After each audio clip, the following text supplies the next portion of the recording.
फिर भी दिखती है। आप टीवी देखते हैं, टीवी में आग दिखती है। क्या टीवी में आग है? टीवी में पानी दिखता है। क्या टीवी में पानी है?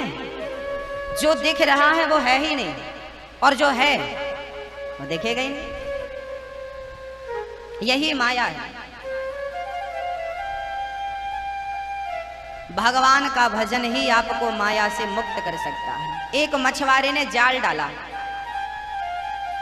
सारी मछलियां फंस गईं, पर एक मछली बड़ी चतुर थी, वो मछली फंसी ही नहीं।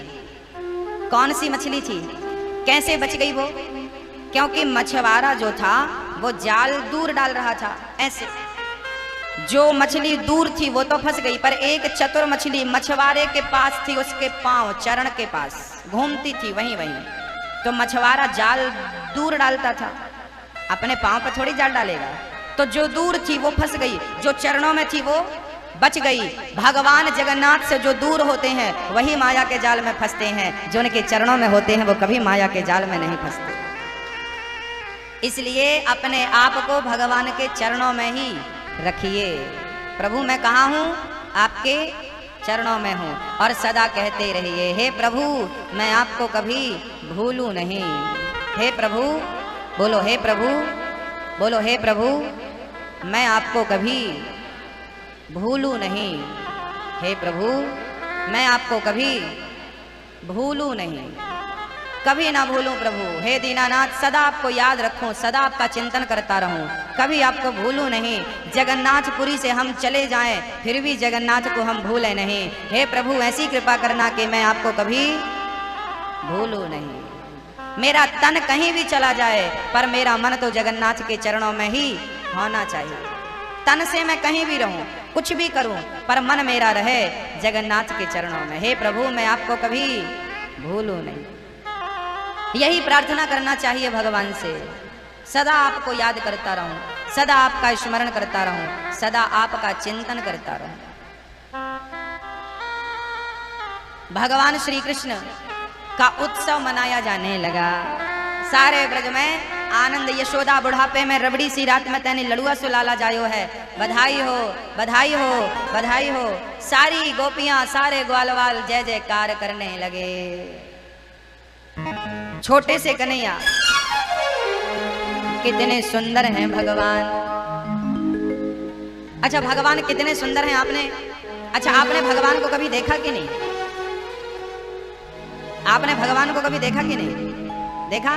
हाँ, ये जगन्नाथ ने जिद पकड़ी, मैया ने दर्शन नहीं कराया तो भगवान कृष्ण से प्रार्थना की, प्रभु अब आप ही दर्शन दो। जब आपका वश ना चले तो भगवान पर छोड़ देना चाहिए। जब तुझसे ना सुलझे तेरे उलझे हुए धंधे तो भगवान के इंसाफ पे छोड़ दे ए बंदे।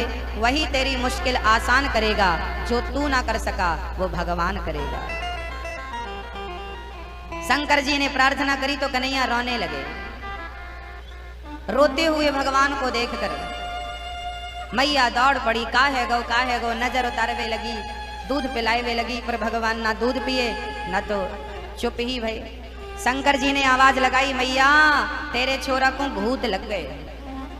अब मैया घबरा गई, राम राम भूत लग गए, कैसे उतरेंगे?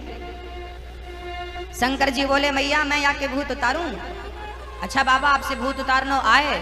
शंकर जी बोले, हम ही तो उतारें सबन के भूत, लाओ हमारे पास। शंकर जी की गोद में जैसी कन्हैया गए, खिल खिला के हंसने लगे, मैया उतर गए आके भूत।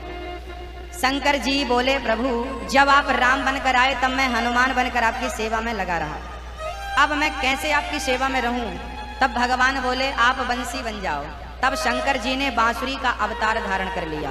ये जो कन्हैया के हाथों में बंसी होती है ना, ये बंसी और कोई नहीं, भगवान शंकर ही बांसुरी बन गए, और शंकर जी ने ही ये बंसी बनकर कन्हैया को गिफ्ट कर दिया। प्रभु मैं आपके पास आपके साथ बांसुरी बनकर सेवा में रहूंगा। तो कन्हैया की जो बंसी है ये साक्षात भगवान शिव हैं।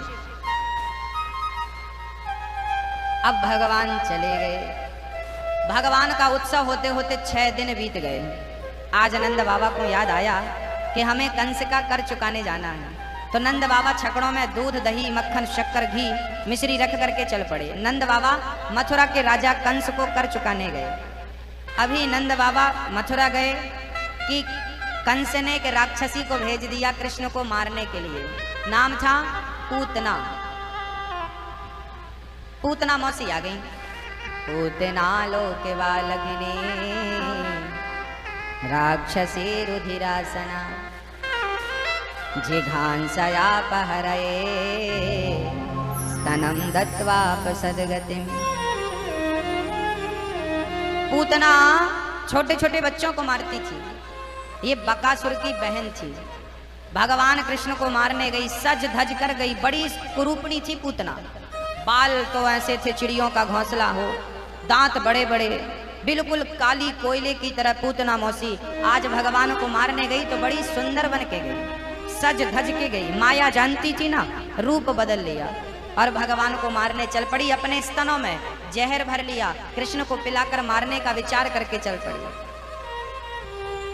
चलती चलती जब पूतना कन्हैया के पास पहुंची, कन्हैया को देखते ही पूतना बड़ी प्रसन्न हुई कि मेरा लक्ष्य प्राप्त हो गया। पर भगवान श्री कृष्ण ने पूतना को देखा